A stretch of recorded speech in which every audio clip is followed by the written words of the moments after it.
పునరుజ్జీవనోద్యమ రథసారథులలో ఒకరు, మహాకవి శ్రీశ్రీకి పథనిర్దేశకులలో ఒకరు, ఆధునిక కవితా పితామహుడు అయిన మహాకవి గురజాడ అప్పారావు గారి దేశభక్తి గీతంతో ఈనాటి మా కార్యక్రమాన్ని ప్రారంభిస్తున్నాము. ఇది కేవలం తెలుగు ప్రజల జాతీయ గీతంగానే కాకుండా ప్రపంచంలోని ఏ దేశమైనా కూడా తన జాతీయ గీతంగా ప్రకటించుకోదగిన విశ్వ సందేశమున్న మహారచన.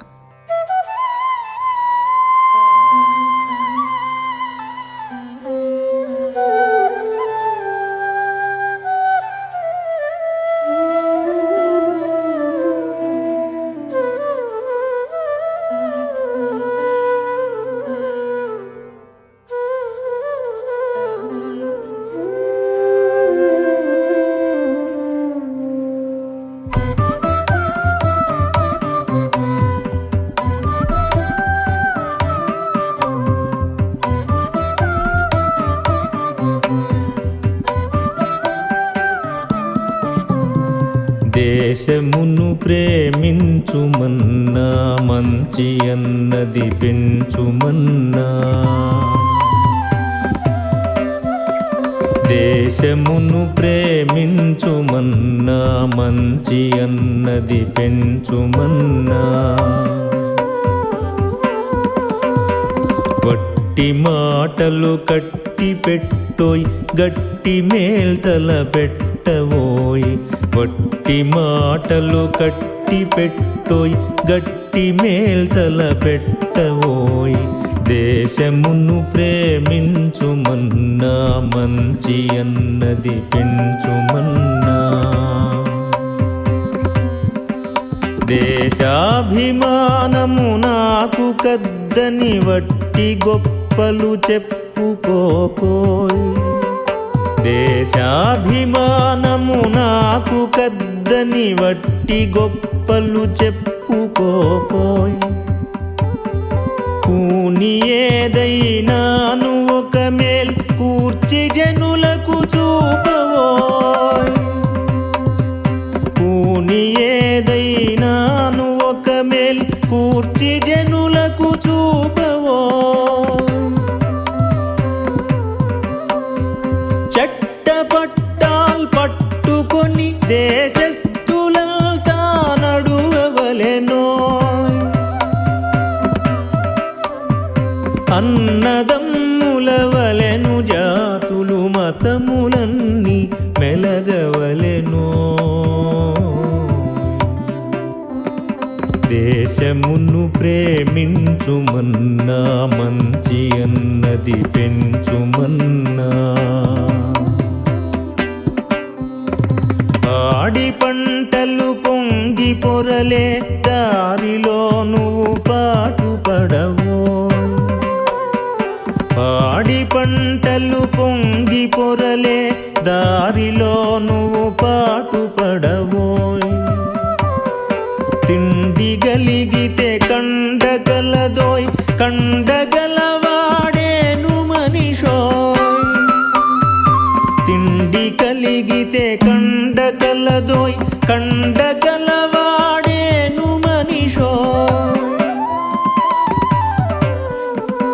ఈ సురామని మనుషులుంటే దేశమే గతి బాగుపడునో. జల్దుకొని కళలెల్ల నేర్చుకు దేశీ సరుకులు నింపవో. దేశమును ప్రేమించుమన్నా, మంచి అన్నది పెంచుమన్నా. సొంత లాభం కొంత మానుకు పొరుగు వారికి తోడుపడవోయ్. సొంత లాభం కొంత మానుకు పొరుగు వారికి తోడుపడవోయ్. దేశమంటే మట్టి కాదోయ్, దేశమంటే మనుషులోయ్.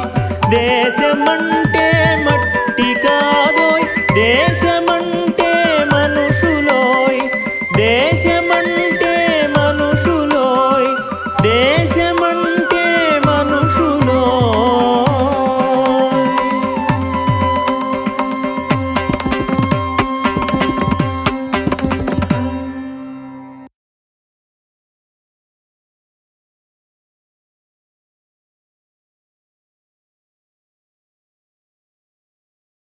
మహాకవి శ్రీశ్రీ శతజయంతి నివాళి ప్రస్తావన. ప్రపంచ సాహిత్యంలో తమ కళలతో కథను దొక్కించిన కాలాన్ని తమ శతాబ్దంగా భావించుకుని గుండె నిబ్బరంతో ఈ శతాబ్దం నాది అని సగర్వంగా దండోరా వేసిన స్రష్టలు ముగ్గురు. వారు ఆంగ్ల సాహిత్యంలో బెర్నాడ్ షా, జర్మన్ సాహిత్యంలో గంతర్ గ్రాస్, భారతీయ సాహిత్యంలో తెలుగువారి ప్రతినిధిగా మహాకవి శ్రీశ్రీ. అతనే ప్రాక్పశ్చిమ సాహితీ సౌరభాలను మూటగట్టుకున్న శ్రీరంగం శ్రీనివాసరావు. ఫ్రెంచ్ మహారచయిత వోల్తేర్ గురించి ముచ్చటించుకోవడం అంటే మొత్తం 18వ శతాబ్దం గురించి తవ్వుకోవడమే అవుతుందన్నాడు విక్టర్ హ్యూగో. అంతేకాదు 1930 దాకా తెలుగు సాహిత్యం తనని నడిపించిందని, ఆ తరువాత నుంచి దాన్ని తానే నడిపించానని చాటగలిగిన ధిషణ ఉన్నవాడు ఒక్క శ్రీశ్రీయే.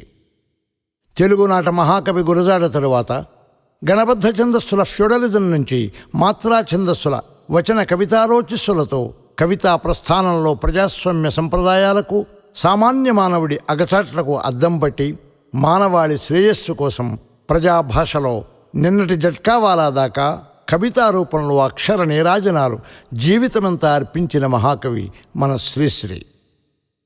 ఆంధ్ర సాహిత్యానికి, తెలుగు కవిత్వానికి ఆధునికతను అద్ది బడుగు జీవుల సేవలో కళానికి, రచనకు ప్రయోజనపరత్వాన్ని అబ్బించినవాడు శ్రీశ్రీ.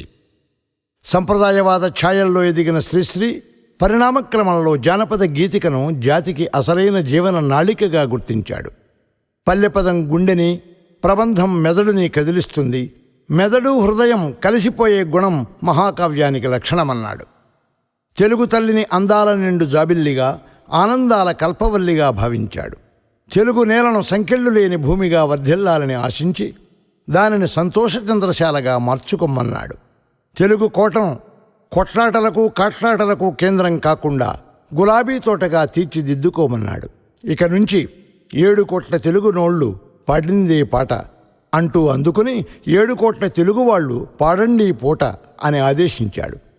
అలా అసమాన ప్రతిభతో యావత్తు ఆంధ్రదేశానికి అనుపమానమైన అక్షర సంపదను నిబద్ధాక్షరంగా అందించాడు. సాహిత్య ప్రజాతంత్ర సంప్రదాయానికి అకుంఠితమైన ప్రయోగాలతో శిఖరాయమానంగా నిలిచాడు. విప్లవం ముందు మనుషుల మనస్సుల్లో ప్రారంభమవుతుంది. మనఃప్రపంచానికి బాహ్యరూపం భాష, భాషా విప్లవమే భావ విప్లవం అన్నాడు. జీవితానికి, సాహిత్యానికి ఉండవలసిన విడదీయలేని అనుబంధాన్ని చాటి చెప్పాడు. విడదీస్తే సాహిత్య ప్రయోజనానికి, ప్రజాశ్రేయస్సుకు వాటిల్లగల ప్రమాదం గురించి ముందస్తుగా హెచ్చరించినవాడు శ్రీశ్రీ.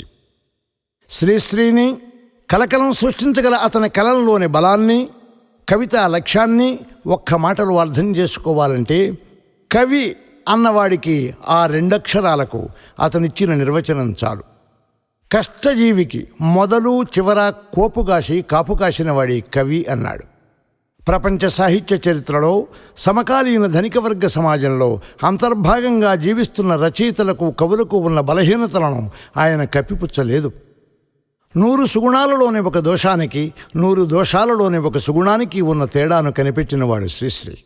పైపెచ్చు మనిషి దోచుకు తినే పెట్టుబడిదారీ సమాజపు అవలక్షణాలలో కొన్ని తనకు సంక్రమించాయని ఆయన బాహాటంగా చెప్పుకున్నాడే గాని కొందరు కోహనా రచయితల్లా కడుపులో కత్తెర, నోట్లో చక్కెర పెట్టుకుని మాట్లాడలేదు. అందుకు నిదర్శనం శ్రీశ్రీ ఆత్మకథ అనంతం. నిర్మోహమాటంగా సాగిన ఈ గొప్ప రచనను ఫ్రాంక్ హ్యారిస్ రచన ఒప్పుకోళ్ళు, కన్ఫెషన్స్తో పోల్చవచ్చు.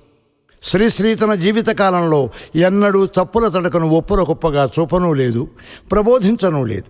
కానీ శ్రీశ్రీ శతజయంతి సందర్భంగా కొందరు రచయితలు తమ కళ్ళలోని దూలాలను, తమ బతుకుల్లోని చీకటి పొరలను చూసుకోలేక శ్రీశ్రీ కంట్లోని నలుసుల్ని వెతకచూచారు. ఆయనలోని కవితాశక్తిని, కష్టజీవుల కడగండ్లకు అద్దం పట్టిన ఆయనలోని ఆవేదనా శక్తిని కానలేక వ్యక్తిగత విమర్శలకు దిగారు. శ్రీశ్రీ తన తొలి కవితా సంపుటికి పెట్టుకున్న పేరు మహాప్రస్థానం. ఆ తరువాత ఖడ్గసృష్టి, మరో ప్రస్థానం వెలువడ్డాయి. సర్వసాధారణంగా మహాప్రస్థానం అనగానే కొందరికి శవయాత్ర గుర్తుకొస్తుంది. కానీ శ్రీశ్రీ తన సంపుటికి నామకరణం చేయడంలో భారతంలోని మహాప్రస్థాన స్వర్గారోహణ పర్వాల నుంచి ఉత్తేజం పొంది తన మహాప్రస్థానాన్ని ప్రజలకు విశిష్ట మోక్షపథంగా మార్చాడు. బాధల నుంచి ప్రజలకు విముక్తి సాధించడానికి, శుభాలు సుఖాలు చూపగల మార్గానికి జరిపే యాత్రను మహాప్రస్థానం అన్నాడు. ఈ దారిని ఆయన దర్శించి తాను ఆశిస్తున్న, ఆవాహనం చేస్తున్న సామ్యవాద సమసమాజ వ్యవస్థకు వర్తింపజేసుకుని మనిషిని మనిషి దోచుకునే దోపిడీ వ్యవస్థ నుంచి బయటపడేందుకు ప్రజలు జరపాల్సిన ప్రస్థానాన్ని మహాప్రస్థానంగా, మహాయాత్రగా, లాంగ్ మార్చిగా, అదే సుదీర్ఘయాత్రగా మార్చాడు. అర్జునుడు విశ్వరూపాన్ని ఎలా దర్శించాడు? తన కంటి వెలుగుల వల్లనే. అలాగే మానవ సమాజం కూడా ఉత్తమ సమాజాన్ని నిర్మించుకోవడం ఆ కళ్ళ వెలుగుతోనే సుసాధ్యం అన్నాడు. అదే సోషలిజం లేదా కమ్యూనిజం అన్నాడు శ్రీశ్రీ. అందుకే అంతవరకు అలజడి మా జీవితం, ఆందోళన మా ఊపిరి, తిరుగుబాటు మా వేదాంతం అన్న శ్రీశ్రీ. దేశమంటే మట్టి కాదోయ్, దేశమంటే మనుషులోయ్ అన్న మహాకవి గురుజాడగా మార్చుకుని తన శాశ్వతమైన చిరునామాగా మనుష్యుడే నా సంగీతం, మానవుడే నా సందేశం అని ముక్తాయింపు విసిరాడు. మానవుడి భావనాస్రవంతిని, అతని చేష్టలను వివిధ రూపాలలో చూపడం కోసం శ్రీశ్రీ ఆశ్రయించింది ఒక్క ప్రక్రియను కాదు, అనేక ప్రక్రియలతో చాకిరీ చేయించుకున్నాడు. తాను గద్యపద్య చింతామణి అయి హాస్యాన్ని, చతురతను మేళవించి కవితలు, కార్టూన్ కవితలు, కథలు, అనువాద కథలు అల్లాడు. హాస్యానికి పసందైన బాణాలుగా ప్రాసక్రీడలాడాడు, వ్యాసక్రీడలాడాడు, లెమరక్కుల చమక్కులు చూపాడు, టెలిస్కోపిక్ పదగతులు చాటాడు. వేసాలమారి లోకంలోని మోసాలకు మూర్ఛిల్లి ప్రజల తరఫున ప్రజా న్యాయవాదిగా నిలబడి కావ్యపాత్రలో ఒక జీసస్గా, ఒక బుద్ధునిగా, ఒక గాంధీగా, ఒక మార్క్స్గా మారాడు. తెలుగు యువతను కవ్వించి శాసించాడు. పుట్టుకతో వృద్ధులు కావద్దన్నాడు. పేర్లకి, పకీర్లకి, పుకార్లకి నిబద్ధులు కావద్దన్నాడు. నేటి నిజాన్ని చూడలేని కీటక సన్యాసులుగా అసలే బతకొద్దన్నాడు. ఆలోచించడం అంటే ఓకని దంచడం కాదు, ఊహల్ని పెంచుకోవడం అన్నాడు. ఇదే ఆదర్శాన్ని కవితా ప్రయోజనంగా నిర్ధారిస్తూ కవితా లక్ష్యాన్ని కూడా నిర్వచించి వెళ్ళాడు. ఆర్డర్లు తీసుకోవడం తెలియనివాడు ఆర్డర్లు ఇవ్వలేడన్న సత్యాన్ని పలికాడు.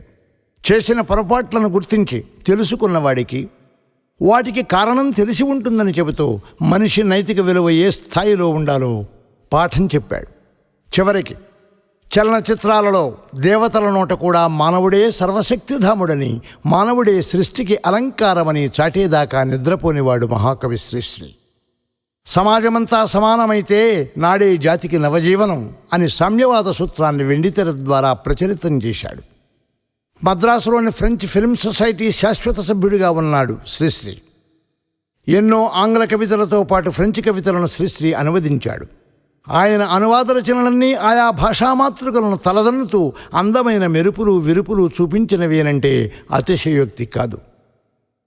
అభ్యుదయ కవితా ఉద్యమంతో అడుగులు తడబడకుండా ముందడుగు వేస్తూ సమరశీల ప్రజాస్వామ్య రూపాలు తొడిగిన శ్రీశ్రీ కవితా ప్రస్థానం అంతర్జాతీయ దృక్పథంతో ముందుకు సాగి అనంతర దిగంబర విప్లవ కవిత, దళిత స్త్రీవాద ఛాయలను కూడా నిష్కల్మషమైన మనస్సుతో ఆహ్వానించి అక్కున చేర్చుకుంది. సమాజంలో అసమానతలను, అకృత్యాలను సహించని శ్రీశ్రీ స్త్రీ పురుషుల మధ్య కూడా వాటి ఉనికిని దుర్భరంగానే భావించాడు. మగ ఆడాగా రెండుగా చీలిన ఈ మానవ నైజాన్ని శ్రీశ్రీ వినూత్న కోణం నుంచి దర్శించి ఆ ఇరువురి దుస్థితికి అసలు కారణాన్ని కనిపెట్టిన ద్రష్ట. ఒకటి మగ ఆలోచించడం అంటే దానికి అసహ్యం. రెండవది ఆడ ఆలోచించనిచ్చారు కాదు ఆడజాతిని. కానీ రెండు జాతుల్లోనూ ఒక సమాన ధర్మం మాత్రం ఉంది. అదే భయం. రోగం అంటే భయం, వార్ధక్యం అంటే భయం, ఒంటరితనం అంటే భయం, ఓటమి అంటే భయం, ముఖ్యంగా పొరుగువాడంటే భయం. అందుకే మానవుడు తాను బుద్ధిమంతుడను అనుకుని తనకు తానే సర్టిఫికెట్ ఇచ్చుకునేవాడు అని వ్యంగ్యంగా బుద్ధి చెప్పాడు. స్త్రీమూర్తి అంటే మనల్ని కనిపించిన ధరిత్రి, వేదనలో మన జనయిత్రి అన్నాడు. వర్గరహిత సమాజాన్ని కోరుకున్న శ్రీశ్రీ స్త్రీ పురుష అభ్యున్నతికి, లింగ వివక్షను వ్యతిరేకించి స్త్రీల కన్నీటి గాథలకు అనుసృతిగా తన పేరును కూడా స్త్రీగాను వల్లించుకున్నాడు. మానవజాతి మనుగడలో సృష్టికి, స్థితికి శృంగారం ప్రాధాన్యతను గుర్తిస్తూనే సాహిత్య ప్రపంచంలో మొట్టమొదటిసారిగా నిర్మలమైన శృంగారానికి, అరాచక శృంగారానికి అంటే ప్రోగ్రెసివ్ సెక్స్, రిగ్రెసివ్ సెక్స్ అర్థాన్ని నిర్వచించిన మహాకవి కూడా శ్రీశ్రీయే. దారిద్ర్యంలో కడుపు దహించుకుపోయే దుర్భర స్థితిలో, సమాజం దారి తప్పించిన స్త్రీ గత్యంతరం లేని స్థితిలో, తప్పని రాక్షసరతిలో, ఆ అర్ధనిమీలిత నేత్రాలలో కనిపించే ఆ భయంకర బాధల దృశ్యానికి, నిర్మల శృంగారానికి మధ్య తేడా చూపించాడు. ఆయన కవనలోకంలోని కథానాయికలే వేరు. ఒక శేషమ్మ మాతృత్వ వంచిత, ఒక మిస్ బేబీ జిలుగు వెలుగుల వెండి తెరపైన మాత్రం గ్లిజరిన్ బాష్పాలు రాల్చుతూ తెర వెనుక మాత్రం ఖరీదైన ప్రేమకు బలైపోయిన బతుకు. కనుకనే నేటి రేపటి కథానాయకులు మాత్రం రణరంగంలో రుద్రమదేవులుగా, యుద్ధ ట్యాంకుల మీద ఝాన్సీ రాణీలుగా, యుద్ధ నౌకల మీద విజయపతాకలుగా ఉంటారని ఆశించాడు. కేవలం సౌందర్యపు సంక్షోభంలో చిక్కుబడిపోయిన వనితలు రేపు సౌందర్యపు సంక్షేమం మరిచిపోయిన చుక్కల మీదకి ఎగిరిపోయే రెక్కల చేపలుగా రూపుదిద్దుకుంటారని ఆలంకారికంగా ఆశీస్సులు తెలిపాడు. కలకానిది విలువైనది ఈ బతుకుని చెప్పి దాన్ని కాస్త కన్నీటి ధారలలోనే బలి చేసుకోవద్దని బోధించి బతుకుపోయిన ఆశ నిలిపాడు. సమాజ సంక్షేమం సామాజికుల శ్రమలో ఉందన్నాడు. అన్ని వృత్తులను వాటి చిహ్నాలను గౌరవించాడు. ఆధునిక సమాజానికి ఆర్థికమే కీలకమని తెలుసుకోమన్నాడు. అసలు సమస్యల జోలికి పోనివాళ్లు స్వప్రయోజనాలకు భేషైన రంగులు పులుముతారని జోస్యం చెప్పాడు. నిజమైన ప్రజా ఉద్యమాలకు తాత్కాలిక పరాజయాలు తప్పవని కూడా గుర్తించాడు. ఆఖరి సంగ్రామంలో కళ్ళ వెలుగై వచ్చేది మాత్రం అరుణారుణ మహోదయమేనని చాటాడు. కనిపించని మాధవుణ్ణి కాన్కలిచ్చి కొలవద్దన్నాడు. కనిపించే మానవుణ్ణి కాలరాయాలని తలవద్దన్నాడు. ఇంతటి విశ్లేషణాశక్తి, సమస్యల అధ్యయనాశక్తి ఉన్న మహాకవి శ్రీశ్రీ యువతరాన్ని ఎంతగా కదిపి కుదిపాడంటే, ప్రజల భాషలో గేయ రచనల్లో కానీ, వచనంలో కానీ, చివరికి పత్రికా శీర్షికలలో కానీ, వాటి నిత్యప్రయోగాలలో కానీ, సంపాదకీయాలలో కానీ, వ్యాసాలలో కానీ, ఉపన్యాసాలలో కానీ ఈ రోజుకి శ్రీశ్రీ పదప్రయోగ ప్రభావాల నుంచి అతని అనంతర కవులు, రచయితలు తప్పించుకోలేకపోతున్నారు. అలా అందరినీ శ్రీశ్రీ చక్రబంధం చేశాడు. యుద్ధాలను నిరసించిన శ్రీశ్రీ సదా శాంతి పతాకాన్ని ఎగరవేస్తూనే వర్గ సమాజంలోని వైరుధ్యాల వల్ల పుట్టుకొచ్చే నిరంతర ఘర్షణల పట్ల అప్రమత్తులై ఉండాల్సిన బాధ్యత గురించి కూడా ప్రగతిశీల పౌరులను అప్రమత్తుల్ని చేశాడు. ఈసారి యుద్ధం వస్తే దేవుడున్నట్లేనని వ్యంగ్యంగా చెబుతూనే యుద్ధం రాకపోతే మానవుడే దేవుడవుతాడని భరోసా ఇచ్చాడు. ఒక గేయానువాదంలో భూమి నుండి మానవజాతి తుడిచిపెట్టుకుపోయిన తరువాత అంతవరకు గతంలో మానవుడి ఉనికి ఎలా ఉండేదో, ముఖ్యంగా అధికార స్థానాల్లో ఉన్నవారి పోకడ ఎలా ఉండేదో వ్యంగ్యంగా ఒక రచనలో ఇలా చురకలు వేశాడు. మానవుడికి 2 చెవులుండేవి, కానీ ఏదీ వినిపించుకునేవాడు కాదు. ఎప్పుడైనా వింటే వాగ్దానాలు, వీటి విలువను గూర్చిన అంచనాలు, అభినందనాలు, విశేషించి కృతజ్ఞతా ప్రకటనలు మాత్రమే వినేవాడు. మరికొందరుండేవారు విజ్ఞానులు, జిజ్ఞాసవులు, విప్లవకారులు, పైగంబరులు. కానీ వీరు అల్పసంఖ్యాకులు. వీళ్ళని పెందరాళే పంపించి వేసేవాళ్ళు, సిలువ వేసి, షూట్ చేసి, విషం ఇచ్చి. అయితే వారిని గురించి తెలుసుకోవడానికి ఏమీ మిగలలేదు. ఈ ప్రజాపక్షపాతమే, ఈ దార్శనిక దృష్టి, ఈ నిశిత పరిశీలనే, వ్యంగ్యవైభవంతో చేసిన ఈ హెచ్చరికే మహాకవి శ్రీశ్రీని మన మధ్య చింతనలో జనతా తాత్వికునిగా, భావనలో ఆదర్శమూర్తిగా, సాధనలో త్రికాలజ్ఞునిగా, ఆచరణలో నమ్మదగిన దిక్సూచిగా, అనుభవంలో యోగిగా, అనుభూతిలో పసివాళ్లుగా, ఆఖరి క్షణం దాకా 5-6 పాపగా, ఓ పువ్వుగా, ఓ పరమాత్మగా నిలబెట్టి ఈ శతజయంతిని జరుపుకునేట్టు మనల్ని పురిగొల్పింది. భవిష్యత్తు మీదనే సదా నిఘా వేస్తూ వచ్చిన శ్రీశ్రీ ఇవాల్టి కంటే రేపు సుందరంగా ఉంటుందని ఆత్మవిశ్వాసంతో ప్రకటించిన ఆశావాది. ఎద్దుకు బుద్ధి లేకపోతే మనిషికైనా ఉండొద్దా అని చీవాట్లు పెట్టిన సాహసి. తెలుగు సాహిత్యాకాశంలో శ్రీశ్రీ ఒక ఉదయం, ఒక మహోదయం, అతనొక ఉద్యమం, మహోద్యమం, ఒక తేజం, ఒక ఉత్తేజం, అభ్యుదయ సమరశీల భావోద్దీపన కలిగించిన ఒక గిరిశిఖరం. అతనొక ప్రభాతభేరి, సమాజ వ్యతిరేక శక్తులకు, ప్రజా వ్యతిరేక శక్తులకు అతనొక సింహస్వప్నం. యువత చైతన్యవంతం కావాలన్నాడు. యువ రచయితల కళలను హలాలు చేసుకోమన్నాడు. జనబాహుల్యం మనస్సులను మలిచే రసాయన ప్రక్రియకు చేదోడుకమన్నాడు. అందుకోసం రేపటి మీద ఆశతో నిఘా వేసి 100 కోటి స్టెతస్కోపులు, అనంతకోటి బయోస్కోపులుగా ముందుకు దూసుకుపోమన్నాడు. ఎప్పుడు ఎవడు ఎటువైపు దూకుతాడో కనిపెట్టి ఉండడానికి భావాల సరిహద్దుల వద్ద కాపలా కాయమన్నాడు. అతని గీతాలు ప్రజల గుండెల్లో గూడు కట్టుకున్నాయి. అవి కోటానుకోట్ల జాతిజనులు పాడుకునే మంత్రాలుగా మోగుతున్నాయి. అతను కలలుగన్న ఆశయాలు కేవలం స్వప్నాలుగా మిగిలిపోకుండా లోకానికి మరింత దగ్గరగా దూసుకు వస్తున్నాయి. అతని ఆదర్శాలు సోదరులంతా పంచుకునే వెలుగుల రవ్వలుగా, మువ్వల గంటలుగా మ్రోగుతూ ఇంకా మొద్దునిద్ర వేడని మనకు మరోసారి మేలుకొలుపులు పాడుతున్నాయి. ఇలా సామాజిక చైతన్యానికి సజీవ చిత్రాలుగా శ్రీశ్రీ అందించిన జీవన సూత్రాలు ఆధారంగా ఆ మహాకవికి శతజయంతి నివాళిగా రూపొందించిన ఈ సంగీత నృత్యరూపకాన్ని ఇక చూద్దాం. సుమారు 25 సంవత్సరాల క్రితం లండన్లోని విదేశాంధ్ర ప్రచురణాలయం సంస్థ ఆహ్వానంపై మహాకవి శ్రీశ్రీ లండన్ వెళ్ళినప్పుడు ఆయన రచన మహాప్రస్థానం మొత్తం కావ్యాన్ని స్వదస్తూరితో వ్రాయించి ఆయన చేతిని చదివించి రికార్డ్ చేశారు. మీకిప్పుడు శ్రీశ్రీ స్వదస్తూరిని చూపిస్తూ వారి స్వరాన్ని వినిపిస్తున్నాం. ఆస్వాదించండి. వాడు అందరం కలిసి చేసిన ఈ అందమైన వస్తు సముదాయం అంతా ఎక్కడో ఒక్కడే వచ్చి ఎత్తుకుపోతూ ఉంటే చూసి అన్యాయం అన్యాయం అని మేమంటే అనుభవించాలి మీ కర్మం అంటారు. పొద్దు గడిచేదాకా ఎద్దుల్లాగు పనిచేసే మమ్మల్ని ముద్దుల్ని మొరటుల్ని చేసి ముద్దకి కూడా దూరం చేశాడు. ఘోరం ఇది, దారుణం ఇదంటే ఆచారం అడుగుదాట రాదంటాడు. భరించడం కష్టమైపోయి పనిముట్లు మేము కిందన పడవైచి చెయ్యలేం, చస్తున్నాం మేము, జీవనానికి ఆసరా చూపించమంటే నోరు మూసి జోడు తీసుకొట్టి దౌర్జన్యానికి దౌర్జన్యం మందంటాడు. భూతాన్ని యజ్ఞోపవీతాన్ని వైప్లవ్య గీతాన్ని నేను స్మరిస్తే పద్యం, అరిస్తే వాద్యం, అనల వేదిక ముందు అస్త్ర నైవేద్యం. లోకాలు భవభూతి శ్లోకాలు, పరమేష్టి జూకాలు, నా మహోద్రేకాలు, నా ఊహ చాంపేయమాల, రసరాజ్య డోల, నా ఊళ్ళ కేదారగౌడ. గిరులు సాగరులు కంకేళిక మంజరులు ఝరులు నా సోదరులు. నేనొక దుర్గం, నాదొక స్వర్గం, అనర్గళం అనితర సాధ్యం నా మార్గం.